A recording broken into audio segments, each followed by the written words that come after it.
started, and then people will come in as they arrive. I'm Karen O'Donoghue. I'm part of the leadership of the Education, Mentoring, and Outreach team here at the IETF. And I'd like to welcome you to the IETF and also to the IETF Newcomers overview. The one thing I would like to ask at the end of this, there's a slide at the end that has a survey. We're definitely interested in any feedback that you have about this tutorial and also about your overall experience at the IETF. You'll see on the agenda there's a newcomers feedback session on Thursday at breakfast. So you would definitely be invited to come there and provide any feedback that you have on how the session went for you. So without further ado, I'd like to introduce the two presenters for today. And we have Anshul and Rich Sauls, who will be providing that tutorial for you. So with that, I'm going to hand it over to them, and you all have a good tutorial.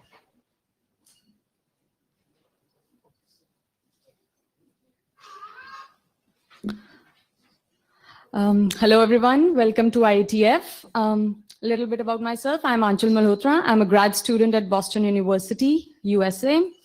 My research basically focuses on the security of internet protocols such as NTP, DNS, BGP, TLS, etc. Here at IETF, I'm involved at a couple of working groups, including the NTP working group. I also serve as Security Area Directorate within IETF. This is my 8th IETF meeting now. Wow, that's a lot. I just realized it. Okay. And guys, well, I'm going strong, and I'm sure you'll survive it too. So let's get you all started. Okay, let's see. So welcome to the IETF. I would like to thank Scott Bradner and Mike Jones for drafting the earlier versions of this presentation. I haven't ever met them personally, but I'm sure they're great guys. This is an excellent presentation, you'll see. Okay, so there'll be two terms. There's first-timers and newcomers. So first-timers are the ones for whom this is the first meeting, first IETF meeting, and the newcomers who have attended up to 5 meetings, okay? So this is for the newcomers and the first-timers. This presentation is basically divided into 3 parts. First is the introduction to the newcomers' activities that will take place throughout the week of IETF. In the second part, there is an introduction to the structure of IETF, and we'll tell you a little bit about its related organizations. And in the third part, we'll tell you about the IETF week in a nutshell and further resources that you can look up for more information. Okay. Guys, this is a very, very important slide, IETF Notewell slide. You'll see it a lot throughout the IETF week, especially at the beginning of all the working group sessions.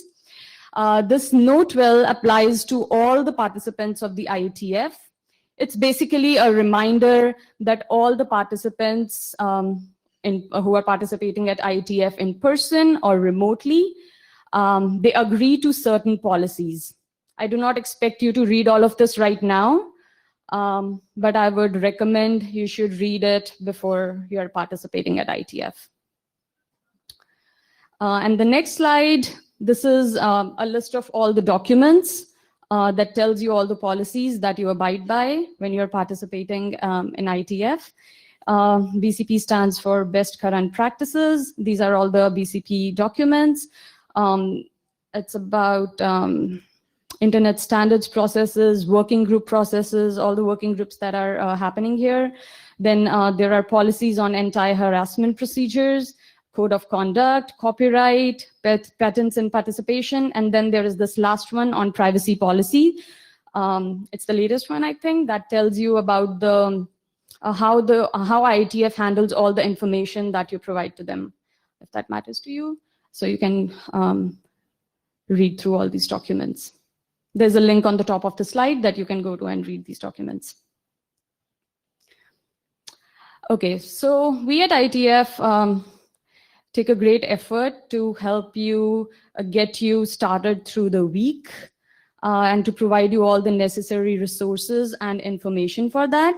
And this is a list of a few, almost all the activities that are specific to newcomers here at IETF. The first one is this newcomers tutorial that is happening right now. It's a 1-hour tutorial. We'll give you an overview of IETF week. Then there is this IETF quick connections that is happening today on November 4. It has limited space. It requires a pre-registration. So you can go to this newcomers webpage and register there. It's a short one-to-one conversation with the experienced IETFers. It's a very valuable event. I would suggest you should go there. Then immediately after that, there is a newcomers meet and greet. It's from 4 to 5. It's for the newcomers and the leadership at IETF. There'll be working group chairs. There'll be other members from the other experienced members. It's a very informal and laid back meeting. There'll be no formal speeches or presentations. You can just interact. It's a very valuable opportunity to mingle with and interact with working group chairs and other experienced members of the IETF. And most importantly, there'll be beer, there'll be wine, there'll be soda, and there'll be appetizers. So you should definitely go there. Okay. Okay, how many of you have mentors assigned already? Very few of you. I would highly recommend you should get a mentor for yourself. The mentors are available throughout the week. They can provide you answers. They can provide answers to your very specific questions. They can help you network with other people. If you want to talk to someone you don't want to approach personally, you can tell them. They'll help you with that. Any sort of questions you can ask them. It's really helpful. I did it for the first 3 IETF meetings of mine, and it was really helpful. Okay, then we have a newcomers dinner. That's Monday evening. It's not an IETF funded event. It is organized by the Secretariat, and I think you have to pay $1.25 fee for that. You can register for this event as well. It's an informal event. And then finally, we will have a newcomers feedback session on Thursday. There'll be hot breakfast. And we would love to hear back from about the effectiveness of all the activities that we are that's happening for newcomers. You can tell us what more you would have liked to heard before coming here, or anything that you like or dislike, something that can be improved. Your feedback is really valuable here. Okay, so this is about the newcomers activities. What should you expect from this 55 minutes tutorial now? So we'll give you an overview of all the information and resources that are needed to get you started here and be an active participant at the IETF. And we'll tell you strategies to how to connect to people, how to approach people, about the culture of IETF. But other than that, there is a lot more to learn about IETF, about its history, about how to actually write standards documents, and much more. And it's really hard to squeeze that all into a 1-hour tutorial. But we'll definitely provide you sources for further information where you can go and read more about other things in detail. But this short tutorial will be a kickstart for you. You can survive through the week with this tutorial. And there's this link to the YouTube channel where you can find information about more advanced topics of IETF.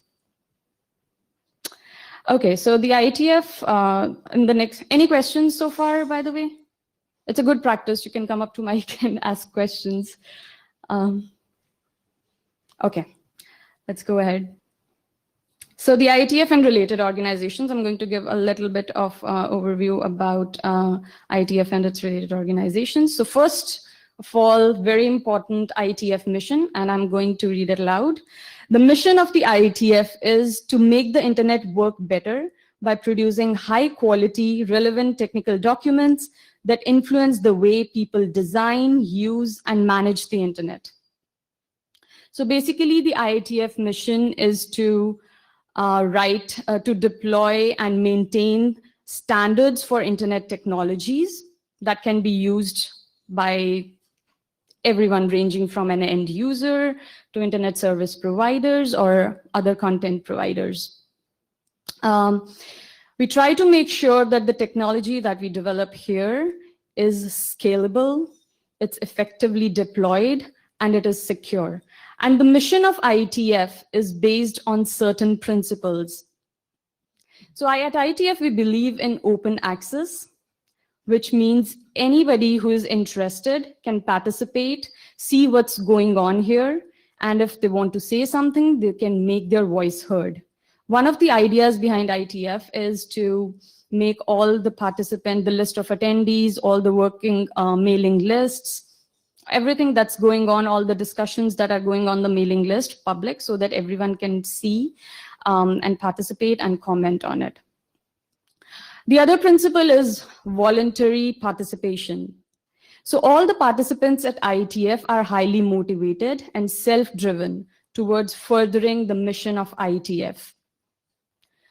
Then we have this principle, IETF has this principle of rough consensus and running code.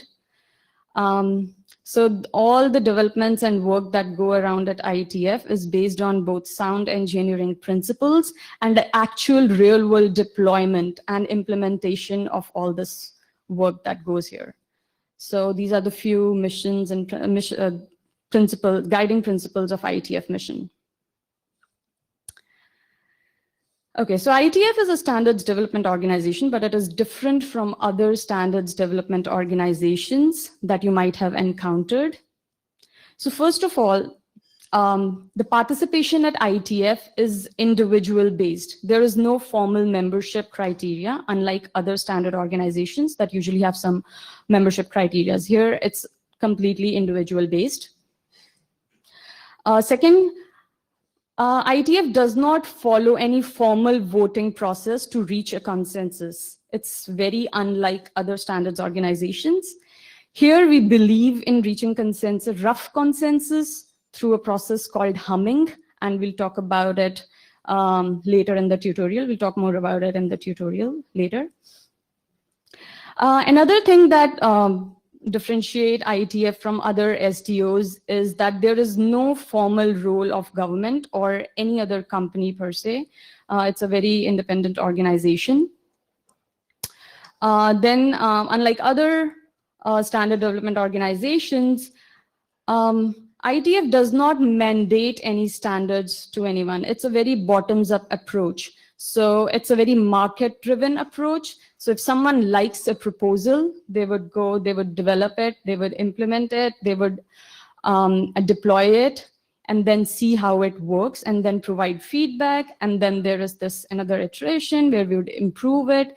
And finally, when we reach a rough consensus, then only the standards are made. It's nobody's mandating any standard on anyone. It's a very flexible, bottoms-up, market-driven approach. It's very unlike other standards organization where they go top to bottom, where things are first standardized and then deployed.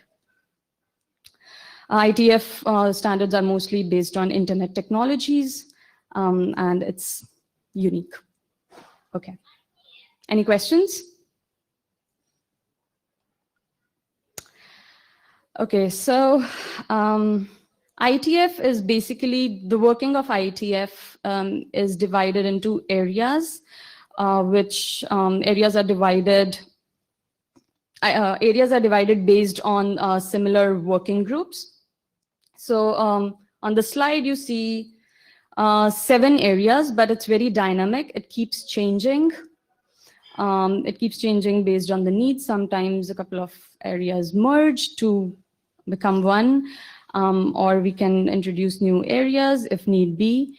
So so for those of you who are here for technology, you should definitely read the areas that you're interested in. There are several working groups under each area, and each area makes sure that the current needs of the internet are being addressed by these working groups. So each area has several working groups, and then these working groups work on standardizing different internet technologies. Names are pretty self-explanatory, but I would suggest if you're interested in any particular area, you should go and read about it more. Okay, so this is a very interesting slide, the IETF and consensus. It's very unique and very different from other organizations. Basically, at IETF, we do not believe in majority rule philosophy. This is a very nice IETF mantra from David Clark. It's an old mantra. We reject kings, presidents, and voting. We believe in rough consensus and running code. And I talked a little bit about rough consensus and running code. Rough consensus is an interesting, it's very interesting because it does not necessarily mean that we reach, everybody agrees to something, but it does not mean that it's a compromise either. So it's somewhere in between. It means that all issues are addressed, but not necessarily accommodated. So all the working groups are basically led by working group chairs, and they are responsible. They make sure that all the dissenting opinions are heard, but they do not control or hinder the progress of any of the ideas. So basically, humming is one way of measuring the consensus in a room.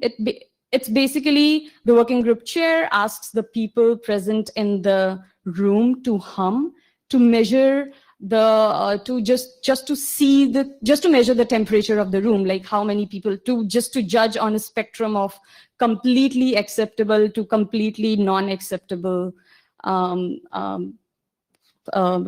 opinion from the people. Also, this humming is not the final, this consensus reached in the room is not the final thing. This is taken to the mailing list so that the people who were not present in the room or were not able to participate remotely can also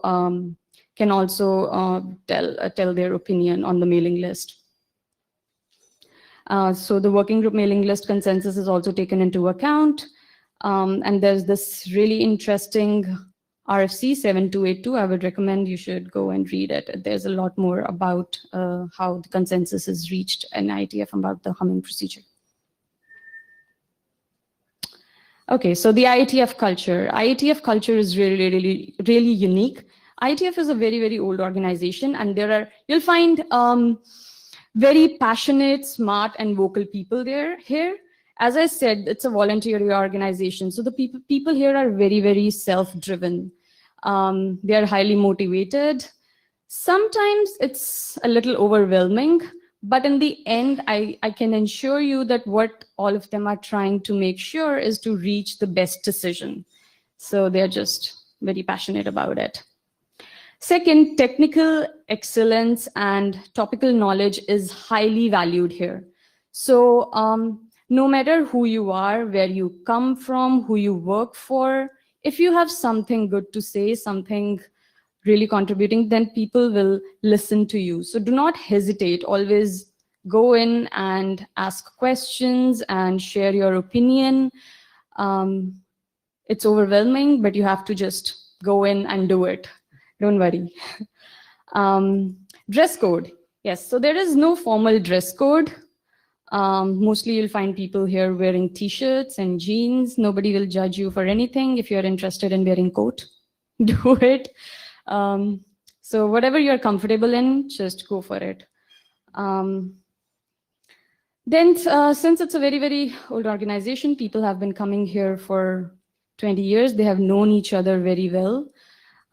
So it gives you a very close work. Some people have worked here very closely. It gives you a very close working relationship. People know each other really well. So if you see people shouting at each other in the hallways, they are not fighting with each other. It's just the way that they communicate with each other. So it's a very good way to make long-term good relationships here. Okay. You're going to hear a lot of acronyms throughout this IETF week. Do not worry much about them. As you get more involved in IETF activities, it's an eventual process. You'll learn them eventually. I don't know all of them either. But this is a list of, actually basically a list of all the working parts that make IETF processes and policies work. So this is not a comprehensive list. These are a few of them that are immediately maybe relevant to you as a newcomer. So I'll give you, just for the sake of completeness, I'll give you little bit of overview of few of them. So IAB, it's Internet Architecture Board.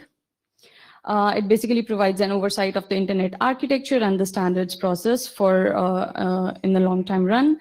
IESG is Internet Engineering something group, steering group. This group is responsible for the technical management of IETF activities and the final approval of the internet standards process, the documents.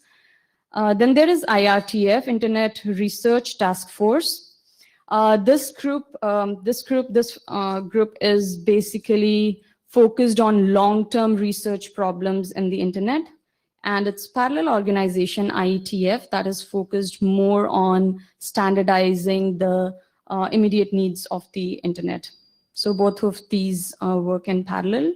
There are a lot of IRTF groups. There is CFRG, that is the Crypto Forum Research Group. There is a Humans Right Protocol group. There's a whole list of IRTF groups that you can look up and see what you're interested in. IAOC, it's in IETF Administrative and Operational something. This is, as the name suggests, it's responsible for the fiscal and administrative support of the IETF standards process. I would say you do not have to focus much on all these working parts of IETF for now.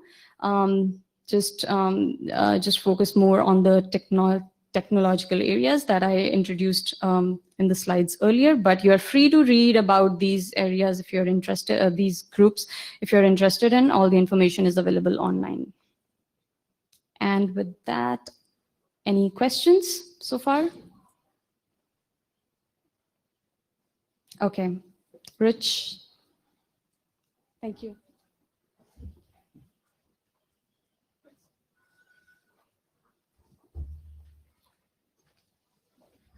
Okay, I'm going to talk about what this upcoming week is like. My name is Rich Sauls. I've been involved with IETF mailing lists for way too long, many gray hairs ago. I've been coming to the IETF almost all of the meetings for 6, 7 years, and I work for a company called Akamai Technologies in Cambridge, Mass. It's common when people stand up at the mic to say their name and company affiliation. You don't work by companies. Every contribution here is as an individual, but it helps identify people. And if 5 people from Microsoft stand up and say one thing, and 5 people from Google stand up and say the opposite thing, it can be a useful data point. Purely examples, purely hypothetical. Okay. The way the week is organized. Now, one thing we're doing this meeting, is we're meeting in 4 days instead of 5, it's an experiment. The working group sessions form the core and the main reason for why the IETF gets together. We do it 3 times a year in a 1-1-1 plan. March is in the US or Canada. July is, did I get that right? Yeah, July is in Europe, and then November is in Asia. The working groups total right now, they're about 130. They come and go. At any given point, we'll be creating some new working groups and closing some down. We don't have groups that exist just to exist for their own purpose. Once they've done what they said they were going to do, we shut them down. The mailing lists remain active, but the groups don't have anything to do. The Birds of a Feather session, these are informal gatherings. to see if there's interest within the IETF community to do something. Usually the thing is there'll be an IETF meeting and people get together at a bar typically, or the lounge or the lobby, talk about something. Then there'll be a birds of a feather session where at the next IETF, there'll be a formal structure meeting. And then 1 or 2 times after that, a working group will be, 1 or 2 meetings after that, a working group will be formed. This year there are 2 BOFs.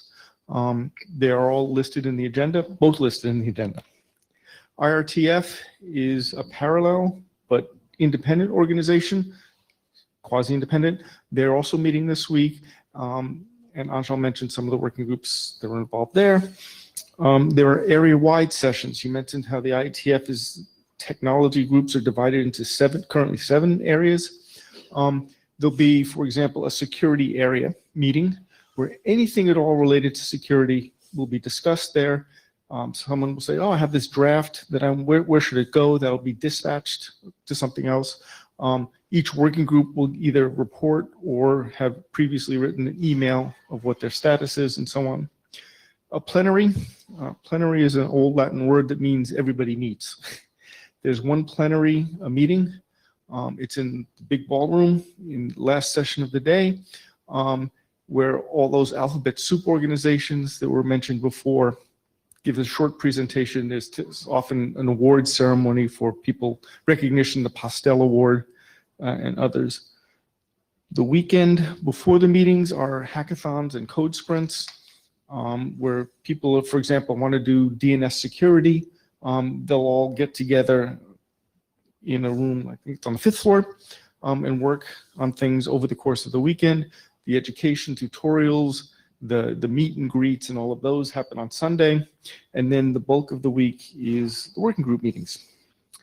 The sponsor, whoever sponsors the meeting, gets a lunch session where, someone, typically a fellow or a senior VP level, will come and talk about something that's of interest to their company, purely optional attendance. There's tutorials during the week, and other kinds of sessions. There's also social events. So this is what the lounge the lobby looks like at almost any given meeting. There's people, in the front sitting there on their laptops collaborating, maybe being completely independent. What we call hallway meetings, where at the end of a session, it's not uncommon, you come up to the front of the room and you say, hey, Anshul, I really like, can you explain what some of these alphabet soup letters are? And since there's somebody else coming into the room in 10 minutes, you go out into the hallway and you discuss it. Or you say, hey, I really liked what you mentioned when you talked about this proposal. And so those kind of conversations happen all the time. They also happen a great deal during the official snack breaks. Cookies in the afternoon, coffee in the morning, that kind of stuff. There is an IETF application, a scheduling app. You can get it at the Play Store or the App Store, iPhone or Android. It lists all of the agenda sessions. It lets you tag the ones that you think are, of interest, tag the ones that are of interest to you. The agenda, it's posted on the 2nd floor downstairs where you registered. It's also posted online. The app and the agenda also have floor plans. I couldn't have found this room without the floor plan.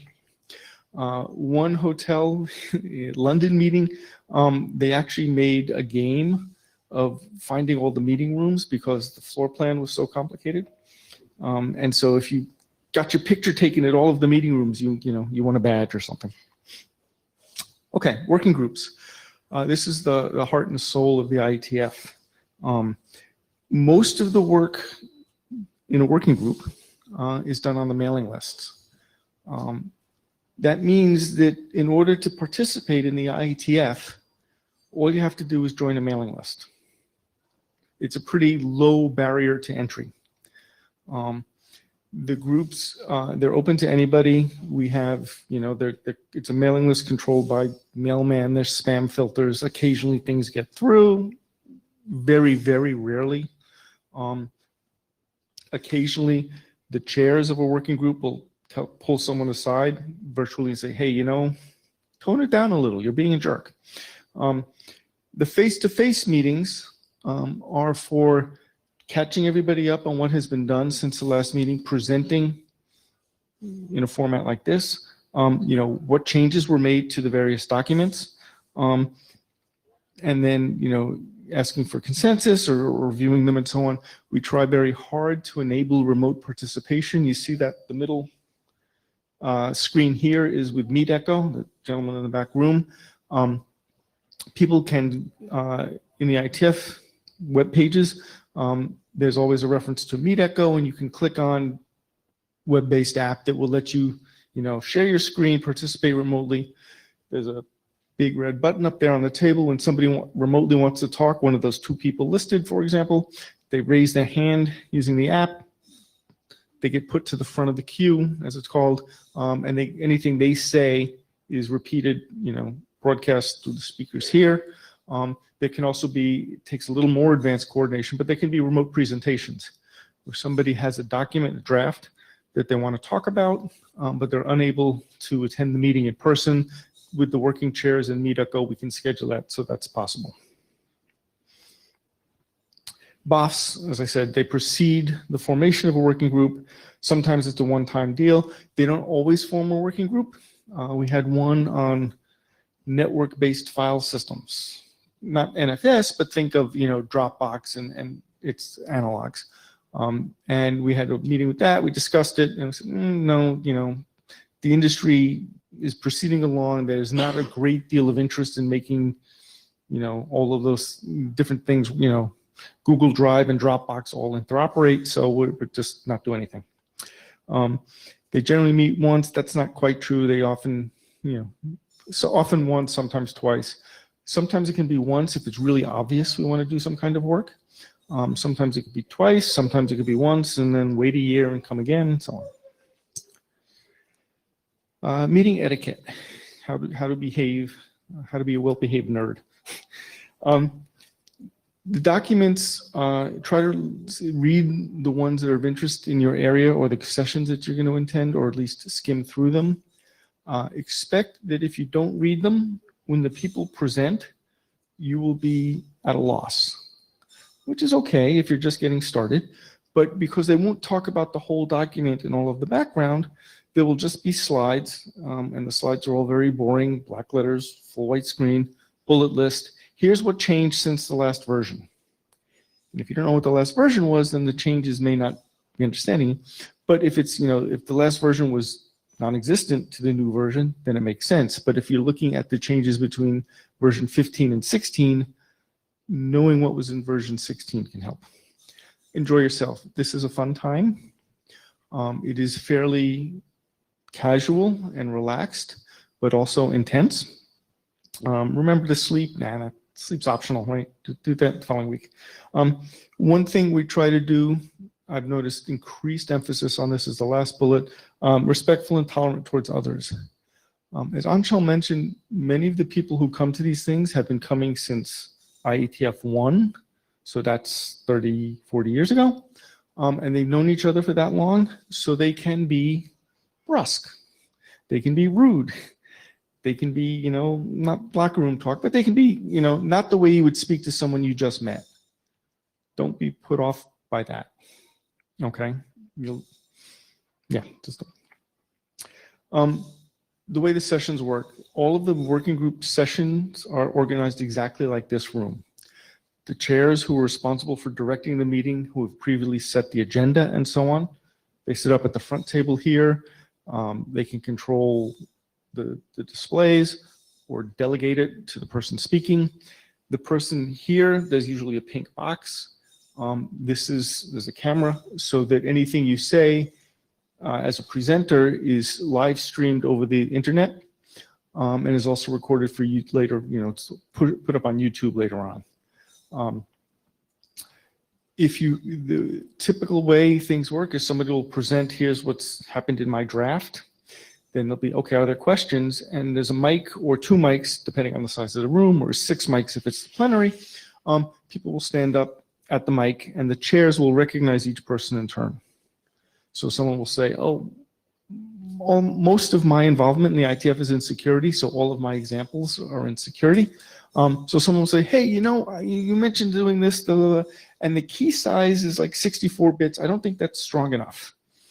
And often, especially if you're a first timer, someone will say name. So, oh yeah, Rich Saul's Akamai. Now the key size you're saying is 64, and you say it at the mic there. Your picture's not broadcast there, just the words are. There is a person who is called the Jabber Scribe. There's an online chat room where remote participants who can hear the video, hear the audio and see the video, can ask questions. Then that person will stand up and say, you know, in the Jabber room, somebody said so-and-so. Technical questions and comments are very welcome. At the beginning of every meeting, there will be the note well, the 2 slides that Anchal showed you. That'll be compressed into 1 slide, what's called an eye chart. Very, very small print. You're not expected to read it or be able to read it, but you have to acknowledge that you've seen it. And then you sign what's called a blue sheet, because they're traditionally on blue paper.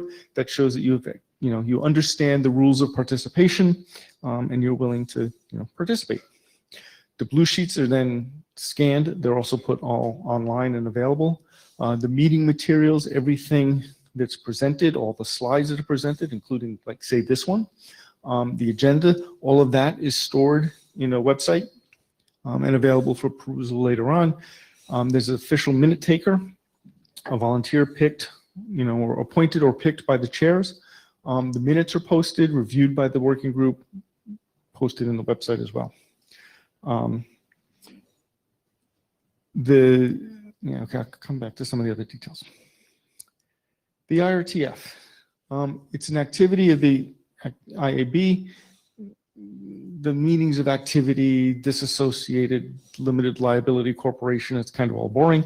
They do more researchy topics. One of the cool things they do is every year they give the Applied Networking Research Prize, which means that in this academic journals, IETF, IRTF members nominate people, and 2 people get a prize. They get $1,000, I think it is, and free travel to the next IETF. So it's a kind of cool thing.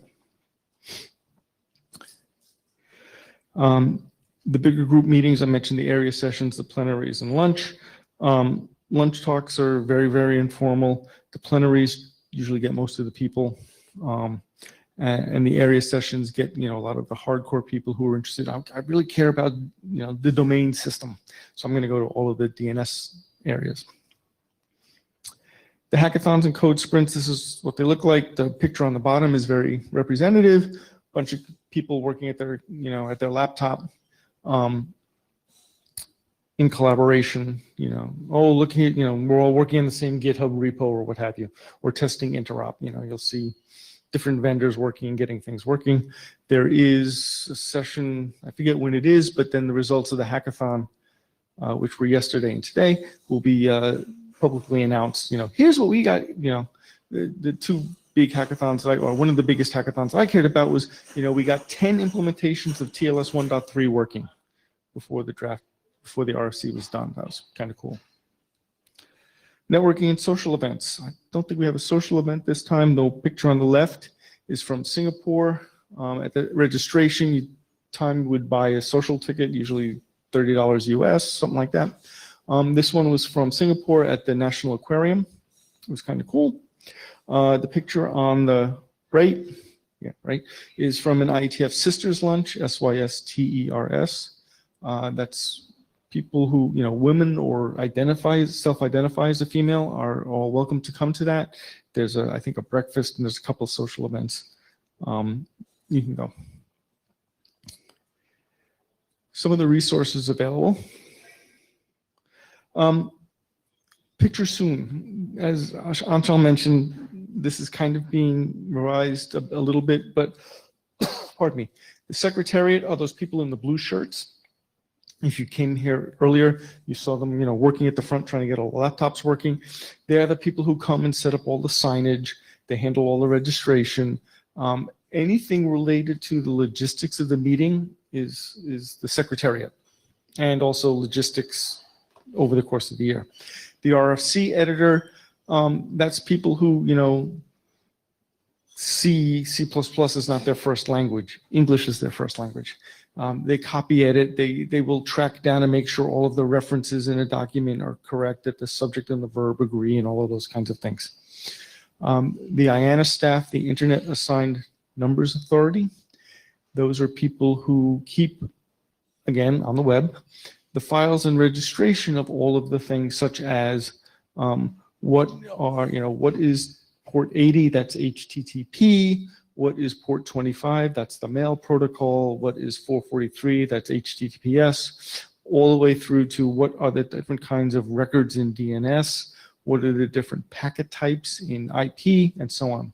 That's what the IANA does. The executive director is the person who sits at the top of the legal entity that runs things. Somebody has to sign the contract with the hotel for 1,000 people, right?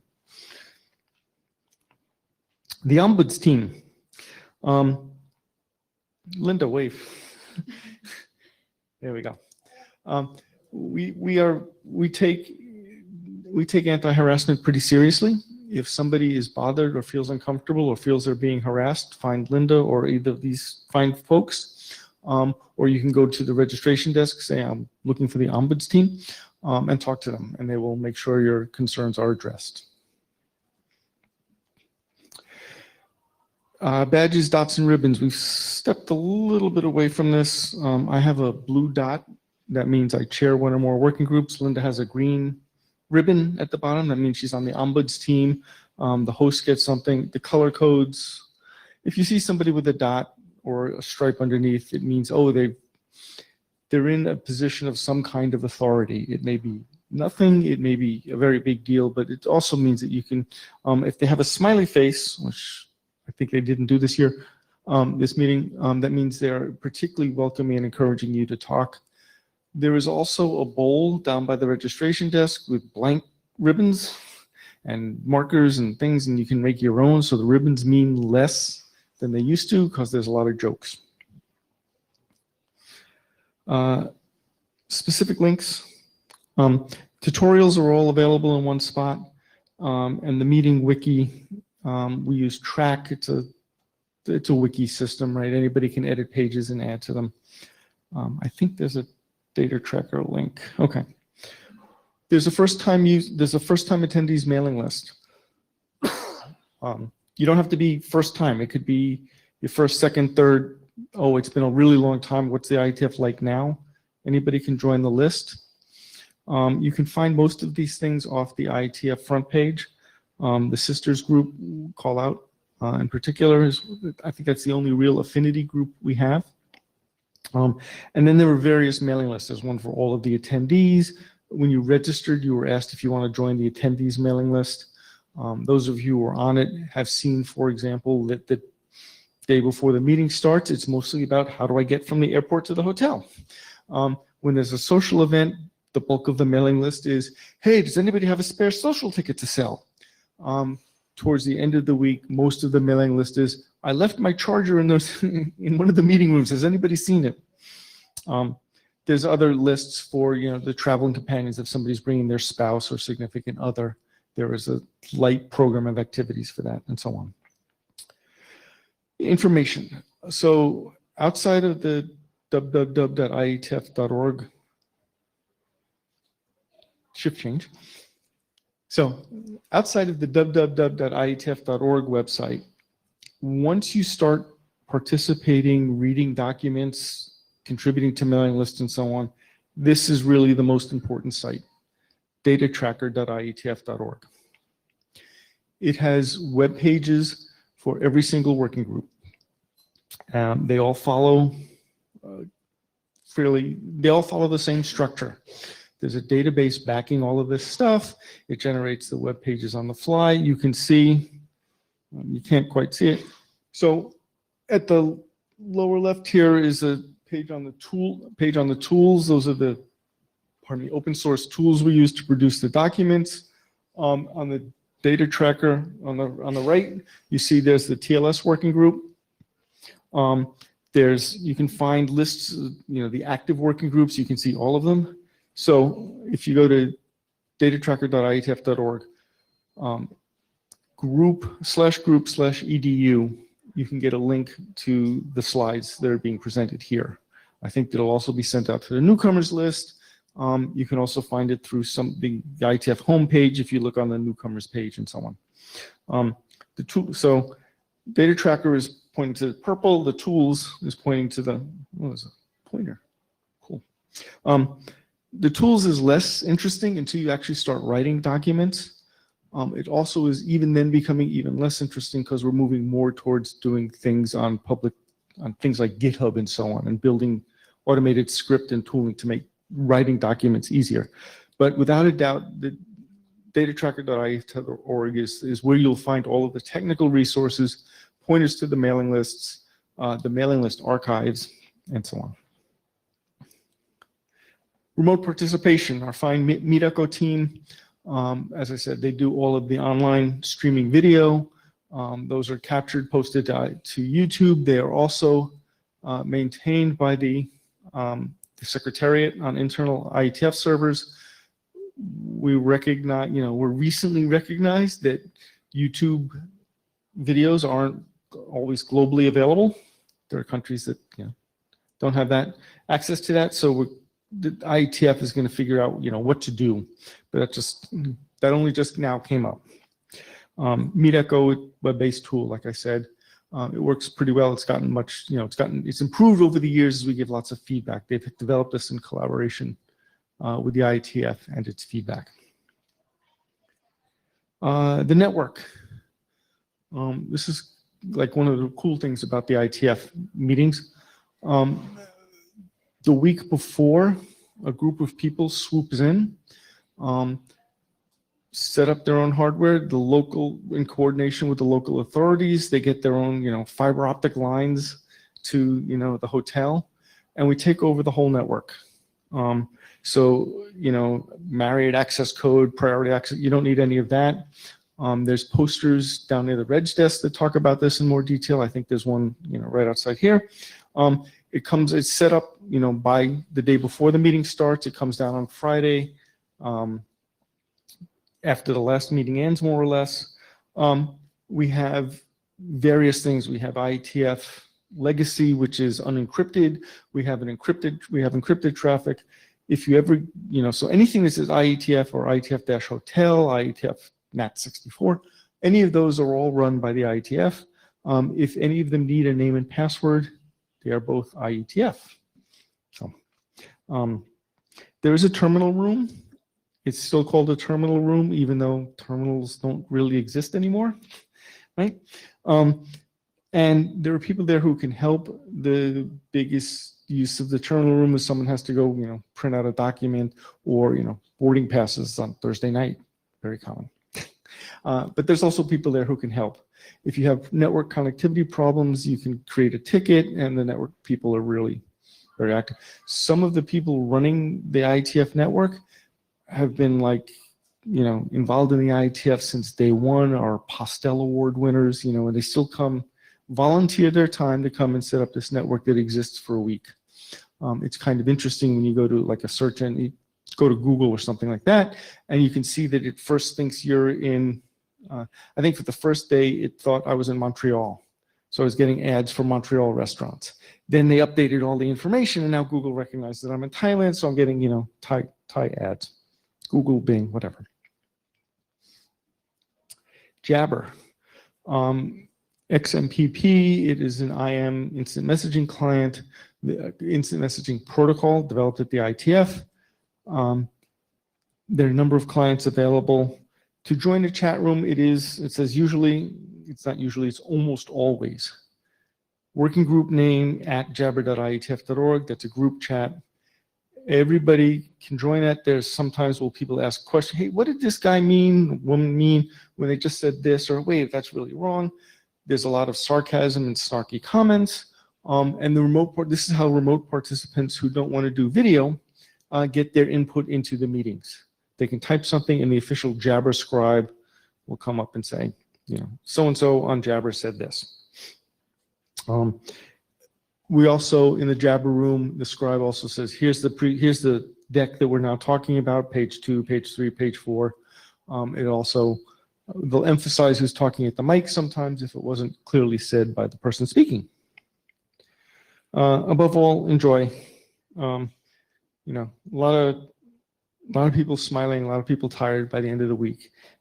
It's fun. It's a pretty amazing chance to change and add things to the internet, which is, not, 30, 60, 90, 100 people in a room can work on something and make a fundamental change, right?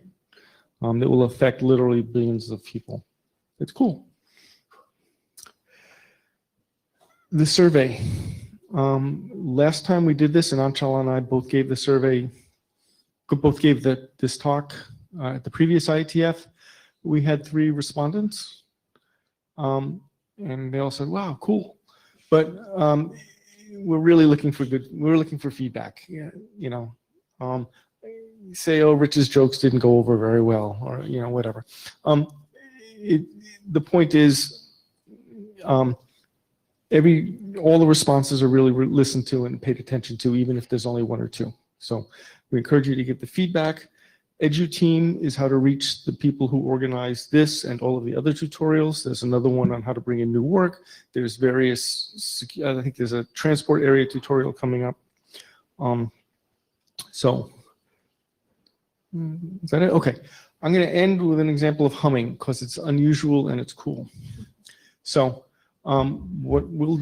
there's a couple of things about it that are interesting and part of what makes the IETF different from other SDOs.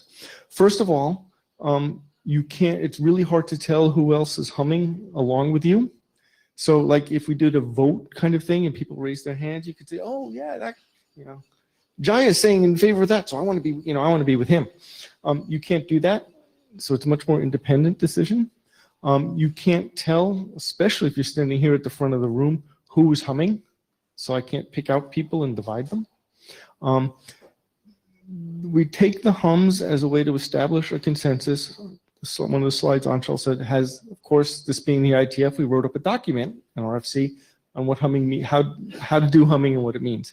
So the way it works is the chair, when they're going to call for a hum, will say, here's the options, and then we'll ask for the hums.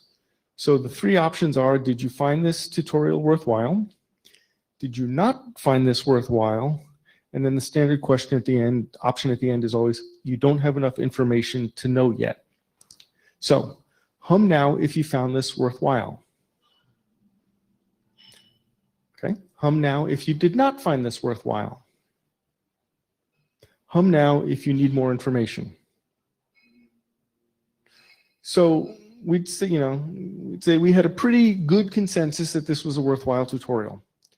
And then the other typical thing is we'll confirm that on the mailing list, because the IETF mailing lists for a working group are the official way everything gets recorded. So with that, we are just about out of time. If anyone has any questions for either Anshul or myself, just come up to the mic.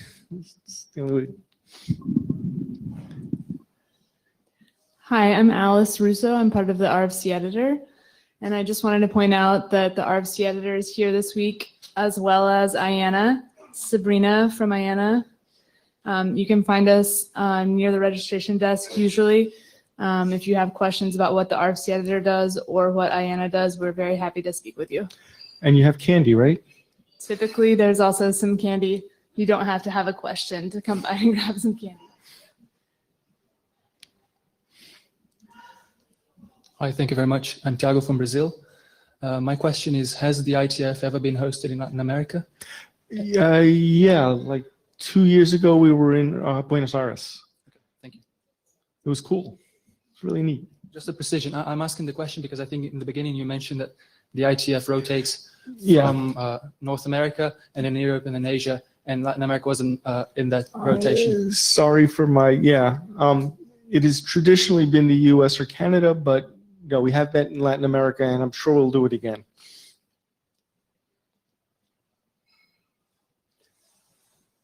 Okay, thank you for coming. If there's any questions, you know how to reach people. Thank you.